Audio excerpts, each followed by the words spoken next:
Think the metaverse is just the pipe dream of hardcore nerds? Guess again.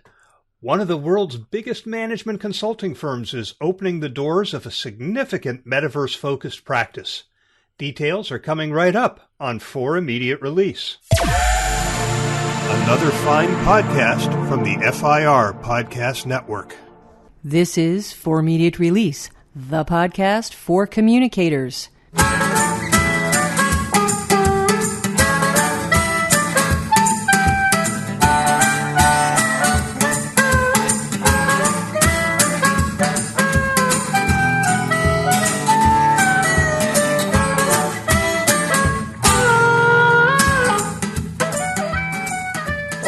And welcome to episode number 226 of For Immediate Release. I'm Shel Holtz.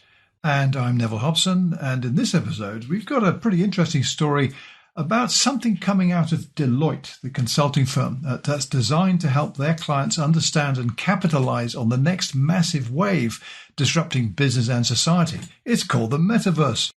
Well, this is a press release that actually was part of the news feed in a DAO that I'm part of. That's a decentralized autonomous organization. It's called Jump, and it was shared there along with the commentary that, well, of course, a consulting firm's getting into this. I wonder how much they actually know about it. This is Deloitte, which is a global management consulting firm, one of the biggest, and they have launched what they are calling unlimited reality. This is a differentiated set of offerings, they say, including a studio and an innovation space designed to educate, inspire, accelerate, and execute on client goals for the metaverse. The studio is called Dimension 10 Studio, which provides both a physical and virtual destination, an innovation space where Deloitte professionals and clients can develop and test breakthrough capabilities that leverage virtual worlds powered by enabling technologies.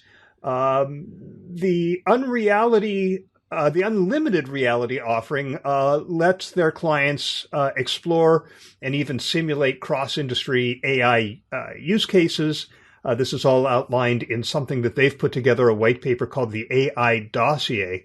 And the unlimited reality offering in Dimension 10 Studios are going to extend a collaboration that Deloitte has with NVIDIA, leveraging the Deloitte Center for AI Computing, along with NVIDIA's Omniverse Enterprise platform. We'll have a link to the press release in the show notes. It covers things like why this matters and how it's going to help clients unlock the value of virtual worlds, allow people to discover, develop, collaborate, and operate. It's what you would expect from a press release. It's a very glowing report on what they're doing. This really isn't an unusual step for a consulting firm to take. I remember in the earliest days when we were just starting to talk about blockchain, I believe it was Accenture that created a whole business unit dedicated to the blockchain. And I'm sure the people who were intimately involved with that had the same level of skepticism. But yeah, I've known people at Deloitte, and while the leaders may be fairly clueless about this, just seeing a revenue opportunity, I have no doubt that people down in the trenches are in the Discord discussion groups and participating in metaverses and learning everything they can about it, because if they don't, they're not going to be able to deliver real value to their clients. But Neville, what do you think? Good move for Deloitte? Oh, it seems a logical one to me. And I would say, from what I've read, the press release, plus looking at a few other pieces of content they've published on it in some other details, plus what's being said about it out there in the wide mainstream media world, they've thought this through pretty far, I'd say. Of course, it's a revenue thing, a consulting firm, for goodness sake. But it's the timeliness, in my view, looks pretty good. There's a lot of jargon in there, by the way, a lot of buzz phrases. I mean, when you read out that stuff you read just now, I'm thinking, my God, buzzword bingo, we could have fun with this tonight. But there's two words that are new that I've seen pop up a lot in the last couple of weeks, called digital twin And I think that's something we should understand what that is. And here we go. It's a bit like trying to get a handle on non-fungible token, which luckily has a nice initialism, NFT. What is it? Trying to get a definition on that. Well, there's a few things around I did take a look at. One quite good from TWI Global. The simplest explanation I saw, a digital twin is in essence a computer program that uses real-world data to create simulations that can predict how a product or process will perform. And that's key to what Deloitte is offering. So I think given their customer base, their client base is large enterprises, typically multinationals at that this seems to me to be a perfect opportunity to help organizations of that type and size understand what on earth this thing is called the metaverse. And it seems to me as well that it's the right moment to have something like this with all else that's going on about helping people understand what the metaverse is. But this is clearly a lot more than just that. This is actually hands-on, deep dive in experimentation with real-world examples to see if it would work for your organization. So, short answer to your question, Shel, after that long preamble, this looks pretty good to me. Yeah, to me too. By the way, the Wikipedia definition of digital twin is pretty good too. It's a virtual representation that serves as the real-time digital counterpart of a physical object or process. They say, though the concept originated earlier, the first practical definition of digital twin originated from NASA in an attempt to improve physical model simulation of spacecraft in 2010. So the concept's not new, but applying it to the metaverse is. And I think, a lot of organizations, this is what they're going to be looking at. I've seen articles that say the metaverse is the future of shopping, which means that you're going to need to have the digital twin of products. If you're going to order something, right now you do it on Amazon, you see a photo of it. But if you're in a store with shelves in front of you and the product's on the shelf, you need the digital twin of that product to be able to select it. Probably the same for venues, for example. And there's been a lot of news about venues in the metaverse lately, which we're going to talk about on Saturday when we record the longer monthly episode of the show. But It makes perfect sense for Deloitte to do this, I think, because it sends a signal that Deloitte recognizes that this is going to be having an impact on business. This is not some fringe thing that you can shrug off.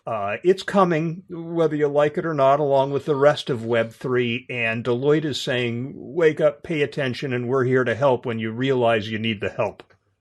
Yeah, I agree. And I think large enterprises really ought to be paying attention to all this now, rather than maybe certain groups or individuals within an enterprise seeing all the general stuff that's out there that is very consumer focused. Now, what's in it? Why should big enterprises pay attention to this? So Deloitte is coming up with this offering. It's also worth noting that aligned with this is thinking about not the services and the things you can do with it. What's probably of more immediate interest to large enterprises is the hardware infrastructure that is behind all of this, the tools, the devices that we'll need to use in the metaverse. VentureBeat had a pretty good take on this just a couple of days ago, focused on Meta, aka Facebook, or PKA as Facebook. That is big into the hardware. Think of what used to be called the Oculus Quest virtual reality hardware, the augmented reality glasses that they're developing, the artificial intelligence backbones that they're working on, according to many reports. But as VentureBeat notes, and this I found interesting, they got a lot more work to do at Facebook if they're going to catch up with Microsoft, which is the dominant leader in this hardware space. They're already starting to connect the dots between their HoloLens mixed reality hardware with digital twins and Mesh, its upcoming metaverse for Teams. So that's a huge area that Microsoft's very strong in. But what's interesting to me is the fact that this is going on and has been for quite a while. And they're already kind of in embedded conversations with large enterprises on the physical devices and hardware infrastructure that is required by those enterprises to do all the stuff that Deloitte is pitching to them as well. So it looks very interesting. According to VentureBeat, they say many experts believe that Meta will focus on extending its strength to capture attention at scale, and then, no surprise to hear this bit, monetize it through advertising, because that is the holy grail for those guys. The VentureBeat piece quotes David Pring-Mill, who's the founder at Policy 2050, a technology analyst firm. He said, their preferred use cases for a metaverse would likely represent a continuation of that business model. So you take that into account, and indeed that may fit your comment earlier about Deloitte and the kind of senior folks there saw a business opportunity. That's about all. There's more to it than that, of course, but of course that's driving it. This is business we're talking about. So if you have Deloitte, and maybe who else will come in line with something like this, Accenture maybe, some of the other large consulting firms, then you then look over there and see what companies like Meta and Microsoft are doing at the kind of hardware layer, the infrastructure-based foundation that's going to make all these metaverses work. Then you're looking at something that this is absolutely the time to be talking about this kind of thing. Yeah, I'm intrigued by the fact that you said metaverses, considering that I've seen a manifesto that said there's only one metaverse. No, they're all metaverses. People compare it to the internet. Good. Think of internets, of which the internet connects with the internet. Small I, capital I, as Dan York would say, for instance. But nevertheless, that makes a lot of sense. And this is what we're looking at. There is no metaverse. There are metaverses. Now, naturally, I expect listeners to disagree with that immediately. Yeah, I disagree with that. I think there Sure. is the metaverse, and then there are places in the metaverse. There's Facebook's, but the fact that you can travel from venue to, I mean, it's like there were islands in Second Life, right? Sure. But you didn't have Second Lives. There was just Second Life. That's not the same thing at all, because Second Life was an escape route. It wasn't the reality of virtual and mixing physical. But so you'll be able to move from one venue to another. The whole right. You can go from one metaverse to another metaverse. That's all, with a small M, whatever. Well, whether small or large, I don't care personally. But all of these organizations who are doing their experiments are referring to what they're doing as a metaverse. So I'm not going to disagree with that, because it confuses the hell out of most people what this debate is about being what it's called. It doesn't really matter, to be honest. What I did want to mention, they're talking about a metaverse with a small m anyway. What I did want to mention is Microsoft with the HoloLens is very enterprise focused. The HoloLens is thousands of dollars. The Quest is $299.